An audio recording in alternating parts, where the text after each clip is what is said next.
Hey. Yo. So apparently we did put this out. We were saying on the last commentary we weren't going to put this out, but we are. Oh wait, shit! Now we are putting this out. I mean, if you're listening to this, we're putting this out, and if you're listening to this right now, you should feel privileged because we agreed not to put this out, but you're listening to it now. But the fact that we're talking about it and even taking the time to do it means we're going to put it out. Yeah, but we marketing ploy. I don't even know. Yeah, I don't know, man. I don't know. Everybody makes mistakes. Yeah. Let's talk about our second mistake. It's called Stalk and Slash Summer. Oh, that's a bigger mistake than the first one. Yeah. First. What was that? First. Fake ass accent. First. Just talk Jersey, man. It's Australian. The first one. Talk Jersey, man. Don't I'm trying. I'm just, I want to be intellectual for people to hear me. You failed at that one. Yo, man. You came out of my mother's vagina. Your mother's my mother, you jackass. Fuck me. Fuck you. No, you're right. Sorry, Mom. So, on our last album, we kind of talked about the process. We're going to do that. If you didn't listen to the other one, then maybe you didn't buy it or whatever. So, what we do is we talk a little bit about how the album was made. Then, we go track for track, and we talk through the whole, every song. Hopefully that works out. Stalk and Slash Summer is our second EP/album. To me, I don't even really call it an EP in my head because I'm like, it's like this when the Jasons record. We have X amount of time. And it's a strong, it's a big personal achievement for us to do something like this, even though, there's bands out there that can afford to just do this whenever they want to. Yeah. But, and my point is, no matter who your band is, you can fucking afford to make an album whenever you want to if you fucking work at it and don't try to rely on Kickstarter and Indiegogo and all that shit. You gotta work hard for it, it's not your fans' duty to make sure you make an album, you gotta... Our first album, we called in a favor. We did. Our second album, we called in a favor, and that favor fell through, and we had one day set aside to do it. So, I sold shit. Yeah, between all of us, we got the money together. We got the money together, and what happened was... So what we had to, we had to get one cheeseburger instead of two or something, there wasn't... Or none. Yeah, or, we just had to drink a bottle of water for lunch, shit like that happens, you gotta make sacrifices. Initially, this was going to be recorded on a computer using, Logic, and that fell through, so we contacted a studio friend of ours, and we negotiated, it's on the thing, we contacted Fox's Burrows, The Foxborough. Our buddy Greg. Super cool fucking guy. But, he runs a legit studio, and we're talking, hundreds of dollars to do one song, and it's worth it. The Jasons don't have that money. No. What we did have was an open date, and I messaged him, and I said, listen, man, do you know anybody? I wasn't asking to do it in his studio because I knew we couldn't afford it, and I didn't want to insult the guy. He said... Well, fuck, I have a day. I have one day, and we decided on a fee, and it was the goal was we're going to go ahead and we're going to do this, and we're going to do it in one take, basically, like the other one. We're going to do it as quickly as possible. We're going to blaze through it and get these songs done, and the amount that we settled on was $40. I don't even know if we should I don't say know. That. Yeah, you shouldn't say that. Yeah. Maybe we'll blank We're that gonna out. cut. Welcome back to the commentary. Yeah, whatever. Yeah. I'll fix it. Don't worry. But we negotiated the thing, and to make that happen, we did a couple things. A, I sold my shit. You sold your shit. B, we sold our masks. I sold my original mask that I wore on all the other albums, on the first album, on all the other tours.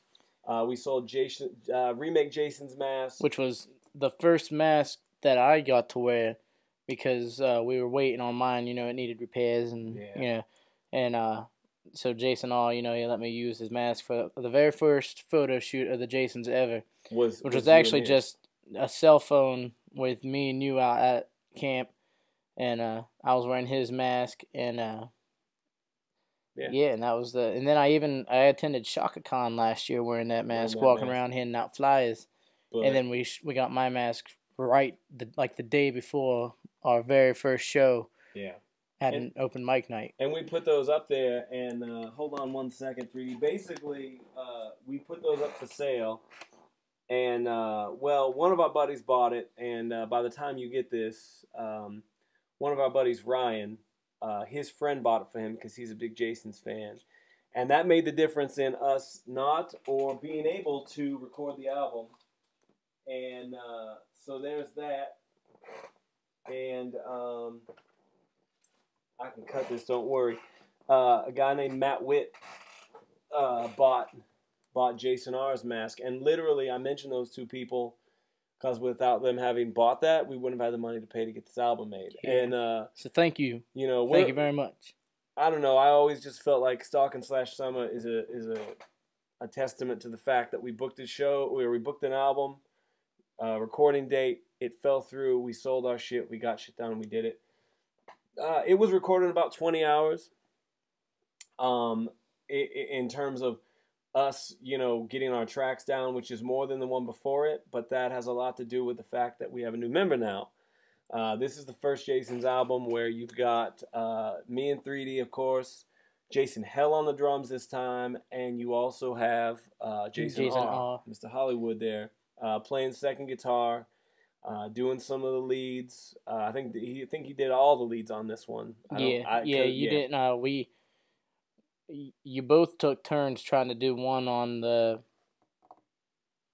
fucking song like Saturday the 14th. Is that the one with I did. Yeah, and he ended up using my guitar to do it. I think. Yeah, because the extra 2 strings on his were getting in the way. I've been telling you motherfuckers for years those extra strings get in the way. Anyways, I think we should start this thing. Yeah. Anyways, this is a way more polished, produced kind of sound because it was recorded in an actual studio, but this was done the same way. Single takes. When a take worked, we did it. We didn't fuck around. No cutting and pasting anywhere. Not really, other than maybe a couple places for lyrics, because we got in vocals, because we got in the same situation where I hadn't fucking written a lot of the lyrics when we went in. And we really only had like 1 or 2 practices, literally, of some of these songs, and some we had 0.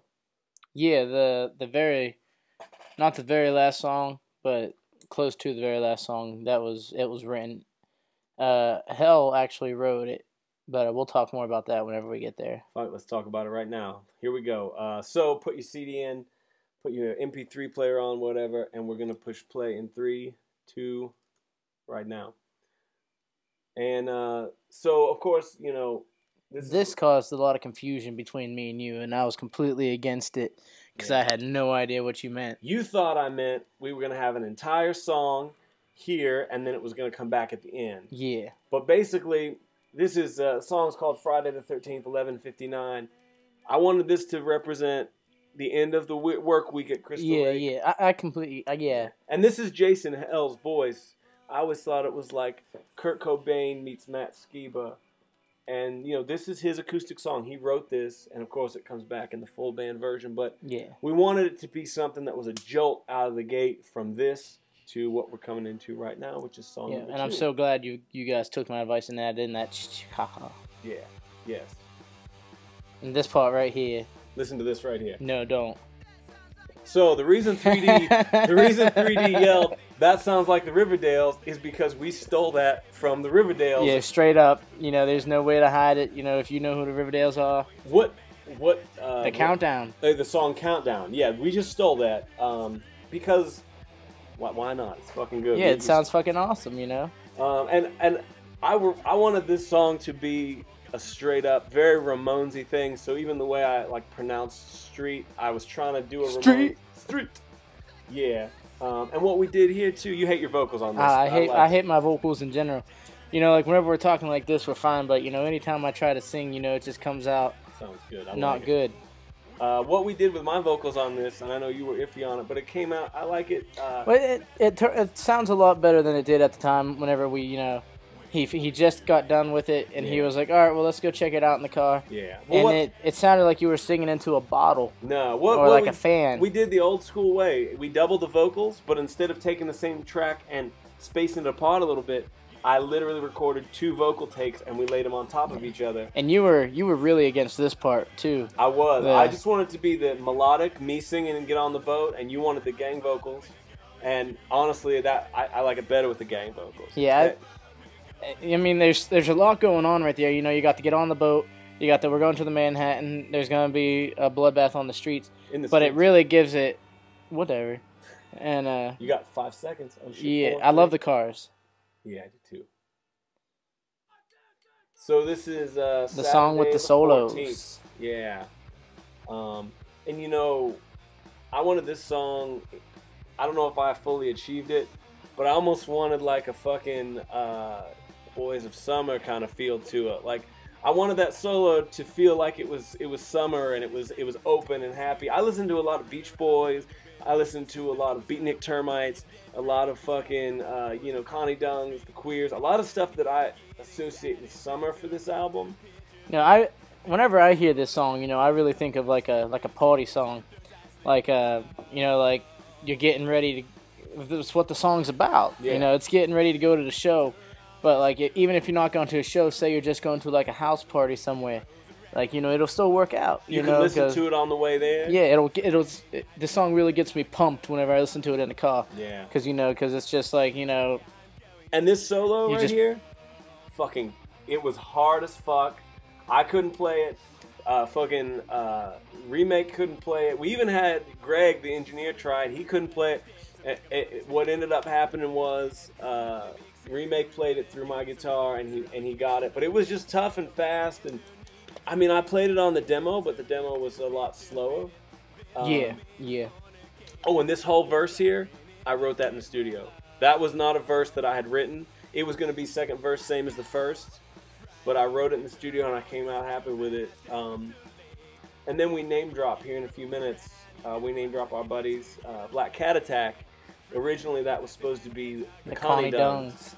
But you couldn't get it to rhyme right? I couldn't. No, yeah. I just decided that Black Cat Attack is still an active band and they're our pals, and I was excited to see them. Yeah, it's so cool that, you know, in the video you made for this song, you know, that's who we're jamming out to, you know, and that's, you know, a lot of people will probably see that video and say, oh, you know, we just faked it, but, you know, like that's how me and you are at shows. That's what we do at shows. And that's what Hell does at shows. Yeah. He stands up front and he rocks out. Yeah, we throw our fists in the air, we bump into other people. There's a lot more girls in that mosh pit than I was used to. Yeah. But, you know, those weren't normal girls. You know, they were throwing down just as hard as we were. They were. So, you know, I usually step back when there's a girl, but, you know, I've heard that's actually kind of a dick move. Well, Ben Weasel wouldn't step back when there was a girl. Jesus. Oh, fuck. Yeah, there's another lawsuit. Yep. Okay, Stalk and Slash Summer, man. This was the first new song that we wrote for this album. You've had this for a long time. Yeah. I wanted this song really badly to sound like the McCrackens and the Queers, and that's why you got falsettos on here. This is the song... I thought this was the one where... I thought this was the Hanson Brothers songs. No. I mean, the Hanson Brothers are part of the whole thing, but for me, I wanted a McCracken/Queer song. And of course, I mean, you know, it came out sound like a Jason song, but the leads in this are McCracken's leads, and the falsettos come from the Queers' Move Back Home album. Okay, yeah, we went over that on the car ride. Yeah, I could have swore, you know, you talked about the Hanson Brothers. Maybe that's a different song. Man, or maybe... I'm always fucking talking about the Hanson Brothers. Yeah, but this is always a fun song. You know, we've been playing this for a long time. You know, since you know, you watch our video, the Live in Cleveland.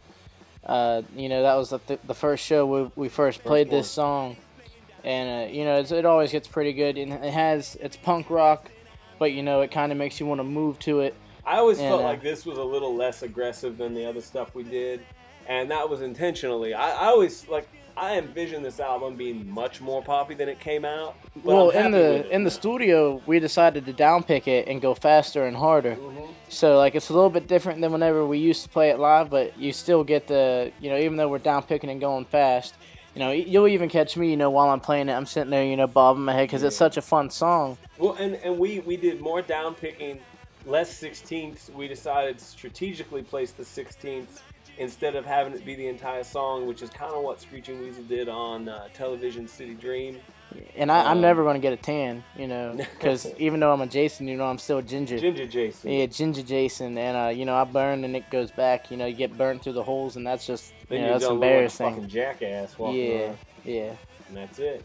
That's the end. Okay, this song's called Another Song About Saturday Night, a.k.a. it's a fucking Bay City Rollers cover. Yeah, but, you know, we put a lot more notes in it than they do. Yeah. I heard the whole, you change 6 notes, it's your own song, you know. So you're full of shit. We're going to get sued. We're going to get fucking sued. But hopefully it goes 7 years unnoticed. I believe me, we're going to go 7 years unnoticed. Yeah. And, you know, if they want the fucking royalties, I got the $10 that we've made off of our fucking albums in the back of my car. So come fucking get it. But we didn't not call this Saturday Night to hide it. I mean, we kind of did, but the real reason was because we already had Saturday the 14th. Yeah, and we thought it'd be funny, not another song about Saturday night or whatever we fucking call it. We went through a lot of names with this. I wanted to call it, you know, the last day of the week. Because, you know... Oh, God, it's so confusing. In the modern calendar, you know, Saturday is the last day of the week. Sunday is the beginning of the week. Saturday is the end of the week. But then, you know, Jason V pointed out... I got all fucking biblical. Yeah, he went straight to the Bible for this shit. And, you know, Sabbath or Sunday, you know, that's the last day of the week. Because that's when God did whatever the fuck he does. And, God fucking created the Jasons. Yeah, fucking created the Jasons. And then on the 8th day, he created you people. Mm-hmm. And yeah. So, egotistical asshole. Yeah. Hey, man. But people, a lot of times people think we're fucking around when we say that we like the Bay City Rollers, but that's not fucking around. Nah, man, it's so much fun. You know, you hear them, you look at them, and you hear them, and you think, oh, you know, that's what my mom danced to. But you know, it is what your mom dances to. Yeah, it's what our mom still dances to. But there's a lot of rhythm, and it's a lot of fun. You know, if we were, you know, back in the day, we probably would have hated it. I feel like it's one of those things that since we're beyond that, you know, there's not the pressure of, you know, what's cool and what's not cool. Not that we really care. I mean, you know, we wear hockey masks and shit like that, you know, and... Uh-oh. So, this is normally one track when we play it live. And it's another lawsuit. Yeah.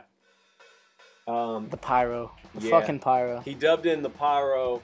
I mean... Well, no, this was recorded in a full stadium, He mic'd the pyro. Yeah. You know, because whenever we practice or record albums, we have the fucking... And we play a Kiss song, we get Thunder. Kiss pyro. Yeah. Thunder does pyro for us. Right. But, you know, I don't know. I think at this point, people have seen the video. They know we do this live, but they would never expect us to fucking do it on the album, and they would definitely not expect us to fuck it up on the album, and there you go. Yeah, a lot of people really, like, after we do this, walk up and be like, yo, I really thought you guys were going to play the whole thing. I'd like to. And, you know, it's fun. I can't fucking but like, it's always so cool whenever someone new hears it, and they're like, oh, shit, they're really going to do this. And then we don't. And then we fucking disappoint them. We disappoint them, but then you catch them, you know, they're laughing, you know, they're like, oh, fuck. And this is, you know, Hell never fucking says a word, but he talks every 5 seconds on this album. Yeah. He wouldn't shut up. And this argument's real, too. It's not, yeah, this is a fucking real argument. Yeah, this was not on purpose, you know. Shit just went down. And, you know, you said Rue Morgue. Rune. Yeah, like, I didn't know what it was. Is that like RuneScape? That old computer game all the kids used to play? No, I don't know, man. I didn't have a computer except for this one. This Macintosh that I have that's nice. So... this is the song that is played... This is Friday the 13th, 11:59. Ramones' Fast Fuck version.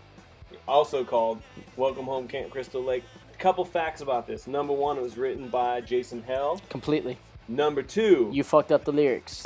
I fucked up the lyrics, but that's what they are now. And number three, I don't know how to play this on guitar as we speak, and we recorded this. You learned it in the studio. I did. I sat there and played it like at least 40 times over and over again, so because the timing is a lot weirder than our other timing. This is not your traditional Jason song, but this is something in the studio. We wanted the song on the album, but because of our rush schedule, we had to record earlier than we thought. We just had to fucking put this down and we'll learn it later, right? I mean, maybe by the time they hear this, we'll be playing it live, but as of right now, nope, haven't learned it. And I probably won't be able to play it live if we were just like, yo, let's go play that song. No, I'd have to have a fucking lyric sheet.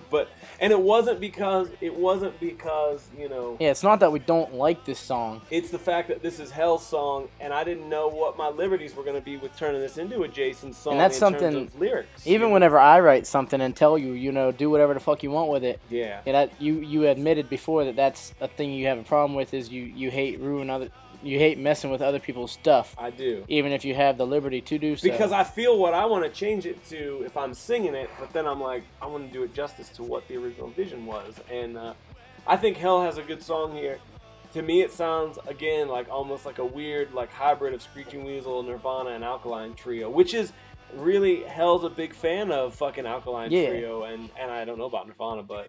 And for some reason, that last note I always fucked up. Yeah. Well, I would fuck up everyone. I don't know. Oh, hey. This song, I fucking love this song. I'm glad somebody loves this song. You know, because if you don't know what it's about, you know, it's just like, oh man, you know, he's really sad. He really wants to be with that girl. I do. But should we ruin it? And like, I mean, we talk about it, but we don't really ruin what? What do you mean? You know, for the people who don't know what Camp Arawak is. I mean, it's a summer camp with a beautiful girl. She likes Burt Reynolds. What the fuck are you trying to get at, man? Yo, you know, I'm just saying some girls ain't girls. What do you mean, man? Like those girls in the mosh pit we was talking about? Or? No, dude, those girls were girls. But Angela, you know, what? Did no one tell you? I've heard the rumors, but I'm gonna fucking. You know, she's you know the rumors that people used to spread about Lady Gaga? Dude, Sleepaway Camp is just a fucking movie. And you know, it's based on real shit, like Friday the 13th is based on real shit. Oh, so that's the route you're going with this? Yeah, man. I mean, you know, that's a pretty big plot twist for someone to just, you know, make up. That's a pretty mean rumor to just spread around about someone, you know. Fuck, reality TV ain't even reality TV, man. You know, maybe she don't really have a dick. It's just a huge ass clit just hanging. So I'm gonna go run through the woods and stumble upon China when I get to Camp Arawak? Yes. WWE star China. And when I say stumble, I mean I'm gonna trip over a fucking huge clit. That's exactly what's fucking going to happen, man. Jesus fucking Christ. So anyway. Wait, you know, we don't know about that stuff. You know, that's. The reason what I wanted this song to be and what it came out to be. I started out and I gave Greg a copy of Danny Says. Yeah. You know, man, I really like the Phil Spector sound of End of the Century. Like, I like that because I like to hear the Ramones with that strange pop vibe.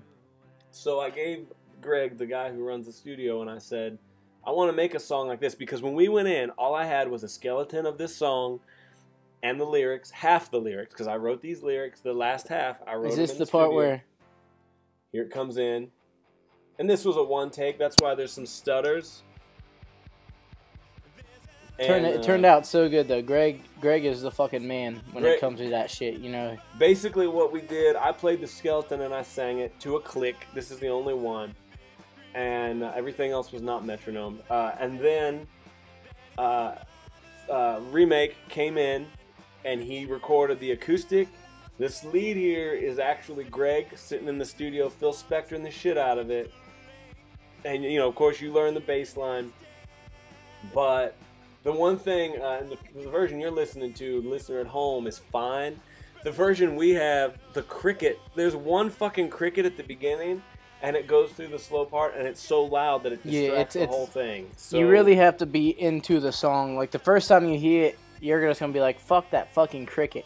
I'm like that now, but like, that won't be that way on the album. Well, like, after, you know, I listened to it 2 or 3 times, and, you know, by the time I, like, was able to, you know, I was singing along to lyrics, so I didn't really pay attention too much to the cricket, but, yeah, the cricket's definitely an asshole. And quite honestly, those, you know, the first half, before the big build-up, the big ballady part, that was, like, I tried to do a different, like, octave for my voice. Did you double this part? Yeah.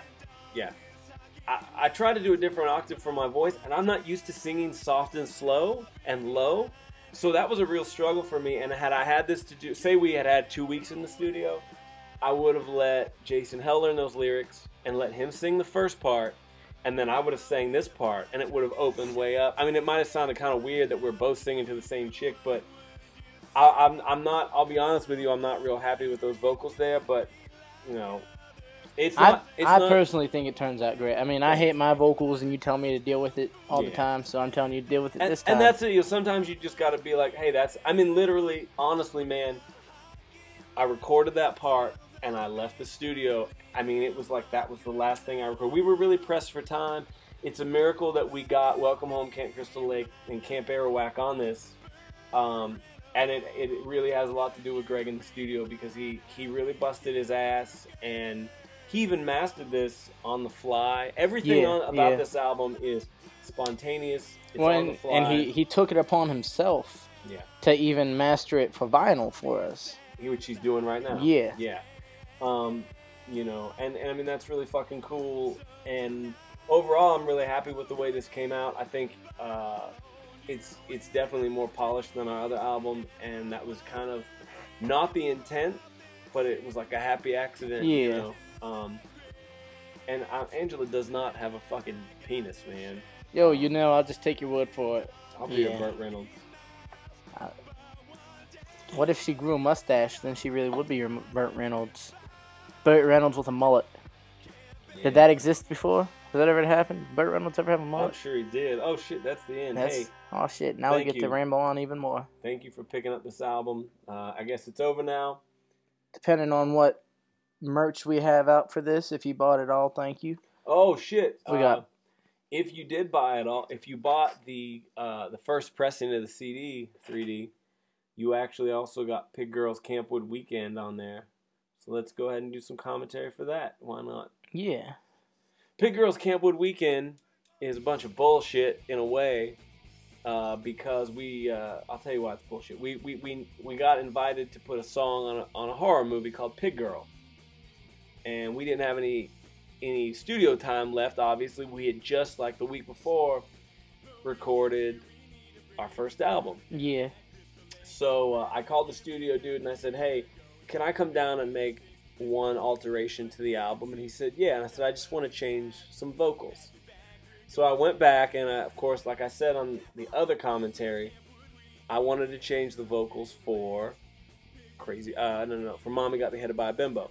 So I did that, and he was like, okay, anything else? And I said, yeah, I want to just, let me change the lyrics to Crazy Ralph, just a couple things. And he was like, okay.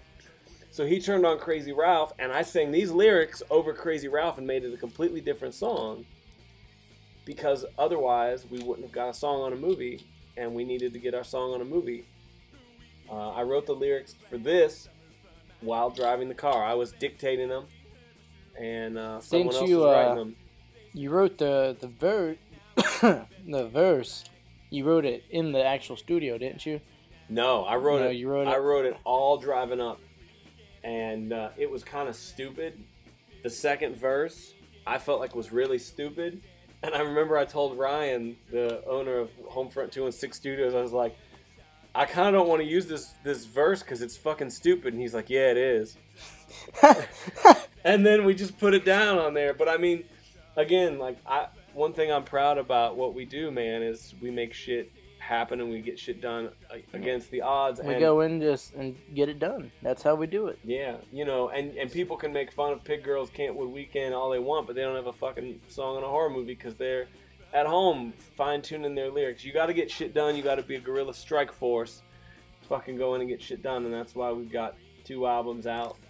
You know, some people may not like them because they're not technical or because, you know, they're not musically proficient to the level of being fucking Dragon Force or something, but... Fucking Dragon Force. You know. So this is it, man. You got anything to say? Thanks for buying this album. We really do appreciate it. Yeah, man. It really means a lot to us that you're a bigger jackass than we are.